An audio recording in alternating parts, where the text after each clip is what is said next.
8 साल का एक बच्चा 1 रुपए का सिक्का मुट्ठी में लेकर एक दुकान पर जाकर पूछने लगा, क्या आपकी दुकान में ईश्वर मिलेंगे? दुकानदार ने यह बात सुनकर सिक्का नीचे फेंक दिया और बच्चे को निकाल दिया। बच्चा पास की दुकान में जाकर 1 रुपए का सिक्का लेकर चुपचाप खड़ा रहा। ए लड़के, 1 रुपए में तुम क्या चाहते हो? मुझे ईश्वर चाहिए, आपकी दुकान में है? दूसरे दुकानदार ने भी भगा दिया।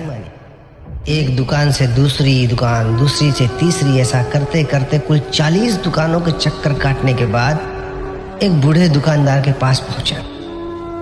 उस बूढ़े दुकानदार ने पूछा, तुम ईश्वर को क्यों खरीदना चाहते हो? क्या करोगे ईश्वर लेकर? पहली बार एक दुकानदार के मुंह से यह प्रश्न सुनकर बच्चे के चेहरे पर आशा की किरणें लहराई। लगता है ऐसी दुकान पर ही ईश्वर मिलेंगे। बच्चे ने बड़े उत्साह से उत्तर दिया, इस दुनिया में माँ के अलावा मेरा और कोई नहीं है। मेरी माँ दिन भर काम करके मेरे लिए खाना लाती है। मेरी माँ अब अस्पताल में है। अगर मेरी माँ मर गई तो मुझे कौन खिलाएगा? डॉक्टर ने कहा है कि अब सिर्फ ईश्वर ही तुम्हारी माँ को बचा सकते हैं। क्या आपकी दुकान में ईश्वर मिलेंगे? हाँ मिलेंगे। कितने पैसे हैं तुम्हारे पास? सिर्फ 1 रुपया। कोई दिक्कत नहीं है, 1 रुपए में ही ईश्वर मिल सकते हैं। दुकानदार ने बच्चे के हाथ से 1 रुपया लिया और उस 1 रुपए के अंदर 1 गिलास पानी के अलावा बेचने के लिए उसके पास कुछ भी नहीं था। इसलिए उस बच्चे को फिल्टर से 1 गिलास पानी भर कर दिया और कहा, यह पानी पिलाने से ही तुम्हारी माँ ठीक हो जाएगी। अगले दिन कुछ मेडिकल स्पेशलिस्ट उस अस्पताल में गए। बच्चे की माँ का ऑपरेशन हुआ और बहुत जल्दी ही वह स्वस्थ हो गई।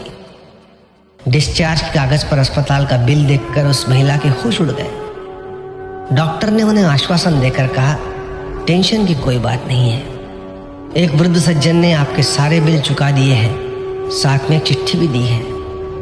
महिला चिट्ठी खोलकर पढ़ने लगी।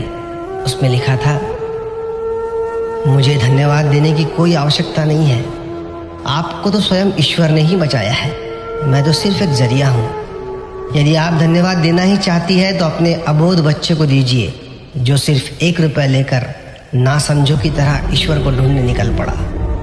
उसके मन में यह दृढ़ विश्वास था कि एकमात्र ईश्वर ही आपको बचा सकते हैं। विश्वास इसी को कहते हैं। ईश्वर को ढूंढने के लिए करोड़ों रुपए दान करने की जरूरत नहीं होती। यदि मन में अटूट विश्वास हो तो वे 1 रुपए में भी मिल सकते हैं। आइए इस महामारी से बचने के लिए हम सभी मन से ईश्वर को ढूंढें, उनसे प्रार्थना करें। आपका दिन शुभ हो।